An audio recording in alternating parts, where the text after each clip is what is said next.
The lawyer didn't raise his voice, didn't argue, didn't even look at me. He leaned slightly toward Vincent, close enough to whisper, close enough that only the two of them could hear. And that was all it took. The man who walked into that room, confident, relaxed, certain of victory, suddenly went still. His jaw tightened, his shoulders stiffened, the color drained from his face. His fingers began to shake, not violently, but enough that the pen rattled against the table, enough that the papers in front of him slipped, as if they no longer belonged in his hands. And for the first time in years, I smiled. Not out of happiness, not out of pride, but out of release. Because after 15 years of being ignored, dismissed, talked over, slowly erased, that moment confirmed something I had carried quietly for a long time. I hadn't imagined any of it. My name is Alexis, and I was married to Vincent for 15 years. I stood beside him while he built his career, supported his ambitions, absorbed his stress, and kept his world functioning while he collected the praise. I managed the details, the numbers, the chaos, raised our son, held everything together quietly, consistently, without recognition. I told myself this was marriage, this was loyalty, this was love. I met Vincent when I was 17, young, restless, desperate to escape home, desperate to build something meaningful. He had confidence, big plans, loud promises. I had patience, discipline, belief. Together, we built his success. But success changed him. He stopped asking my opinion, stopped respecting my time, stopped pretending my presence mattered. And then, one quiet evening, sitting at the same kitchen table where I had fed his family for years, he looked at me calmly, almost kindly, and said, "I want a divorce. I'm keeping everything. You keep the kid." Something inside me didn't break. It didn't scream. It didn't beg. It went silent. Because silence isn't emptiness. It's control. It's clarity. It's the moment a person stops reacting and starts deciding. And long before Vincent believed he had won, I already knew the truth about the life he was so eager to take from me. After that night, the house stopped feeling like my home. Not suddenly, not dramatically, but slowly, deliberately, like someone turning down the light, so gradually you don't realize how dark it's become. Vincent moved my things into the guest room, one drawer at a time, one quiet decision at a time. My closet space shrank. My access to money disappeared. My presence became inconvenient. He didn't argue with me. He didn't shout. He didn't need to. Control doesn't need noise. Then came the girlfriend. Young, confident, polished, comfortable enough to walk into my kitchen as if she belonged there. She wore my apron, used my dishes, sat on my couch. Vincent watched it happen, silently, approvingly, like this was all part of the plan. That was the cruelty of it. Not anger, not cruelty in words, but humiliation designed to make me feel small, invisible, replaceable. His mother made sure the message was clear.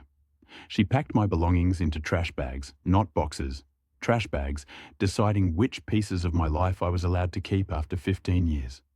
Jewelry, no. Furniture, no. Memories, only the ones she approved of. And I stood there, quietly, letting it happen.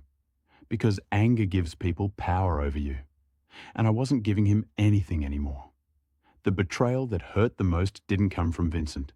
It came from my best friend. 20 years of trust, of late-night phone calls, of shared secrets. The woman who held me while I cried, who told me I deserved better. Until I noticed Vincent always knew my thoughts before I spoke them out loud. She wasn't listening to comfort me. She was listening to report me. But the deepest wound wasn't humiliation. It was my son. Watching confusion settle in his eyes, hearing his father rewrite history, feeling my child slowly pull away. Not because he stopped loving me, but because he didn't know who to believe. That was the moment something inside me hardened. Because I could survive humiliation, I could survive betrayal, but I would not allow anyone to steal my child's future. And what kept me steady through all of it was one quiet truth. hidden in numbers Vincent never bothered to understand. 3 years before the divorce, long before lawyers, long before insults and signatures, I found the truth by accident. It was late, the house was quiet, Vincent was working, and I was doing what I had always done, keeping things together.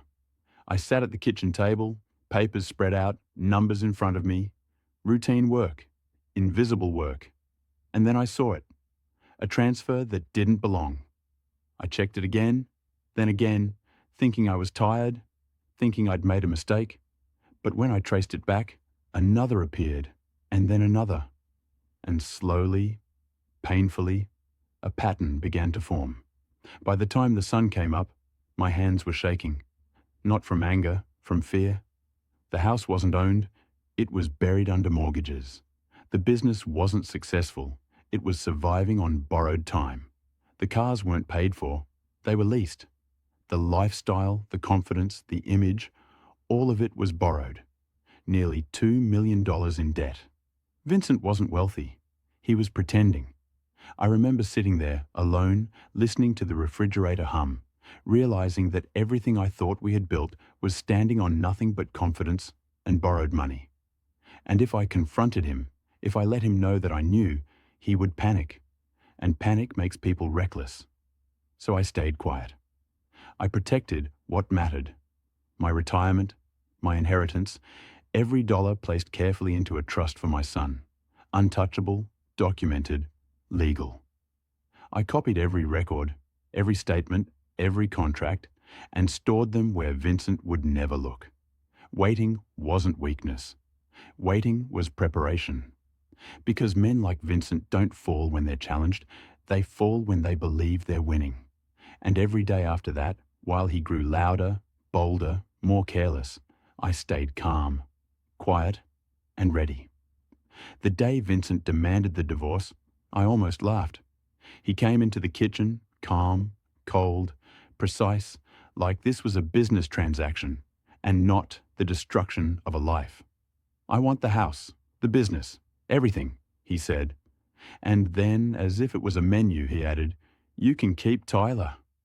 Every nerve in my body wanted to scream, cry, fight, but I didn't. I nodded, small, fragile, broken. That's exactly what I needed him to see. I let him think he was winning, and as he paraded his new girlfriend, Brittany, through the house, as he flaunted the lifestyle I had secretly supported for 15 years, I smiled inside, quietly, patiently.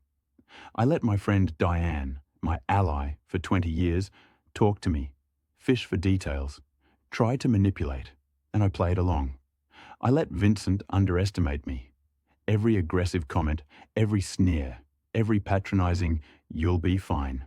I collected, stored, waited. He didn't see the calm in my eyes, the secret files, the 3 years of preparation.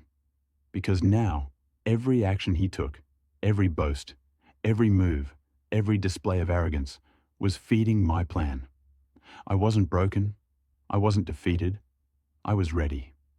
3 binders, hundreds of documents, proofs of every debt, every loan, every hidden account, carefully organized.